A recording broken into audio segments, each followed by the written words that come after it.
Austin, Texas. High up in a university tower, a sniper shoots at unsuspecting victims in the plaza below as scores of students flee. Police have apprehended a lone gunman in an attempt on the life of President Ronald Reagan outside the Hilton Hotel in Washington, D.C. 6-hour standoff with police. William Cruz is accused of a violent murder rampage that killed 6 people, including 2 policemen. Jeffrey Dahmer stands convicted of strangling and dismembering 17 young men and boys throughout the greater Milwaukee area. Charged with the raping and killing of a 7-year-old girl in a woman's bathroom. Life imprisonment for drowning her 5 children in family bath services. For the slayings of his mother. The bludgeoning death of her 2 young sons. Custody for the stabbing death of his daughter. Less than 3 months before the murder.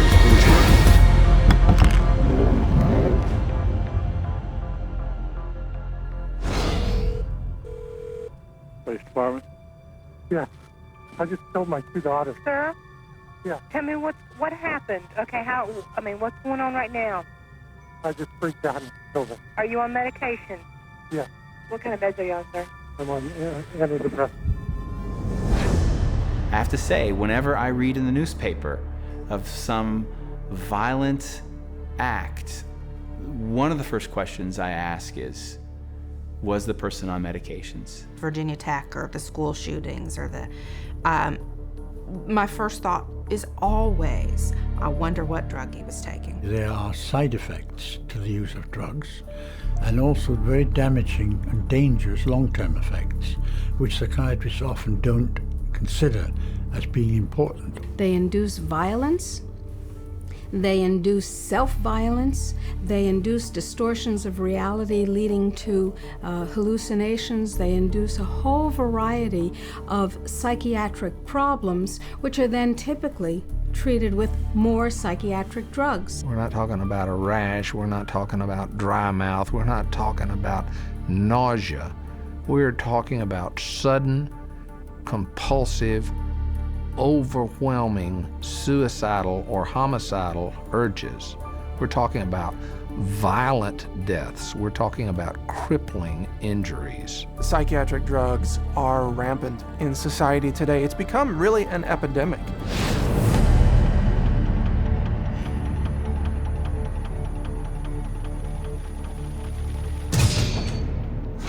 The first drug that they put him on, I did not like it. He had a very bad reaction. He became a completely different person. He was very, as you would say, aggressive. He became obsessive compulsive, paranoid about bad guys, afraid of dying. He started sniffing his hand 20 to 30 times a minute, out of control rages. He couldn't think straight, he couldn't act straight. It made him irritable, it made him violent. At one point he threatened to kill himself and to kill me, and he was only 6 or 7 years old.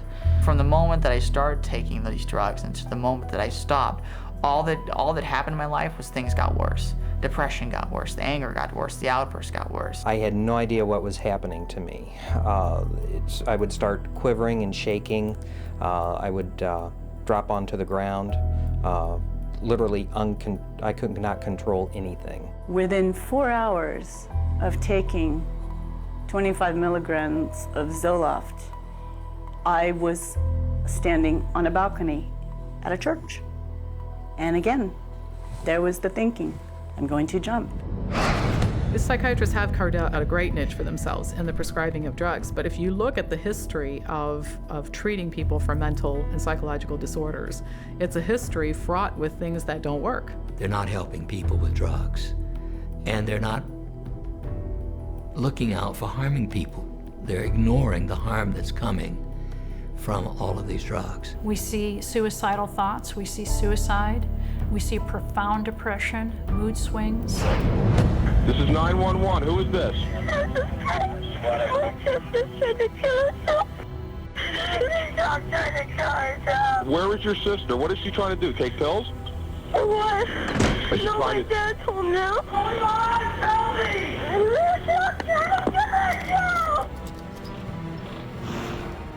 She's trying to kill herself! No, you're not going to die. No, you're not going to die today. Oh, no! Oh, no!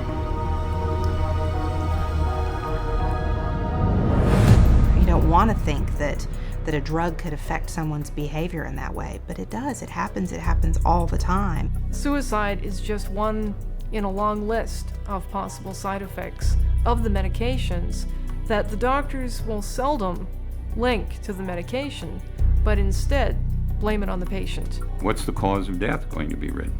Not going to be written that the drug had anything to do with the death. It's going to be recorded as a suicide. There's not a single psychiatric drug out there that's going to fix a problem. At best, it's going to cover up symptoms. At worst, it might kill you.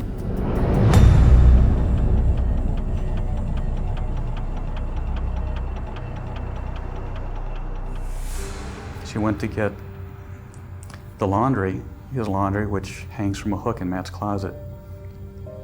And instead of finding the laundry, she found her son. By the time he died, he was really mutilating himself. He carved hate into his thigh.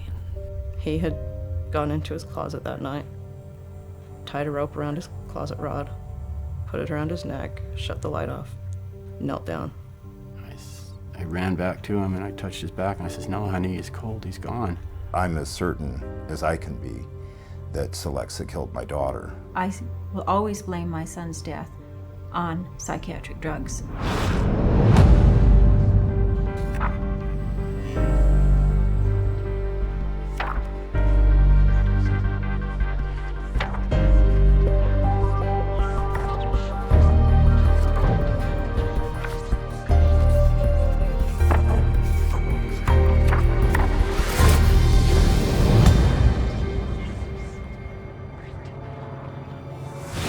There are numerous reports of significant violent acts, not just suicide, but significant violent acts of murder-suicides in patients who were being prescribed antidepressants for relatively minor conditions, and they then just snapped. The drugs that are used are known worldwide to increase suicidality and increase homicidal violence. Might there be a link between the school shootings or the extremely violent shootings that have occurred in the U.S.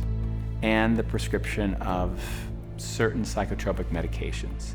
I think the answer to that is a clear yes. The school shootings that have happened here over the last several years in this country, most of the students who engaged in this violent behavior were on psychotropic medications that had been prescribed to them by psychiatrists. 911, where's your emergency? There's been a shot at Westside High School, Middle School. Been what? Stephen shot at Westside Middle School. Okay. Do you know who done the shooting? No, we do not. Okay. Like them everywhere. I was lucky I wasn't shot because I was the only one standing up. My friend Nate got shot in the shoulder. Oh my God, I can't believe this is happening. There's denied nothing like that happens here. You should be safe at school. It should be a safe place. Just horrible images that you never want to see again in your mind. And I was praying to God for someone to come help me. It wasn't just my boyfriend, it was my best friend. A nightmare. I didn't think he had.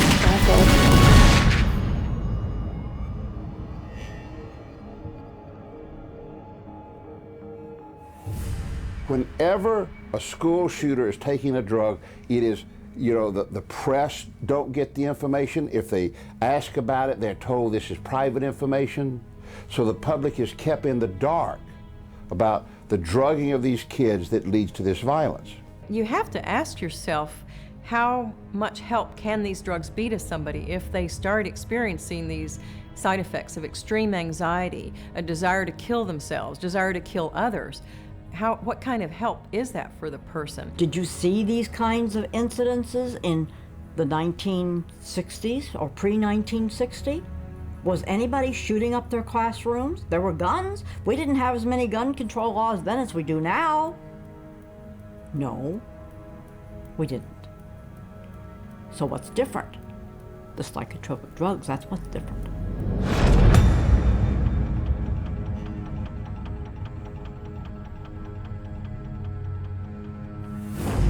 These psychiatrists are, in a sense, crippling people at the same time they claim to be treating them. They are mainly just drug pushers. You go on this drug, if it doesn't help you can try this one, and if that doesn't work, you can try this one. This is one incredible money-generating machine when this is your approach to treating people. It's about making money. It's not about getting people better or helping people in a service industry or helping people feel well. More than anything else, even more horrific than all the lives lost as a result of this callous profit-seeking, is the notion that our country is being destroyed. What we see in the homicides and the suicides is only the tip of the iceberg compared to exactly what's happening to people out there. How many deaths have to occur before the public wakes up? Wake up. Wake up before it's too late.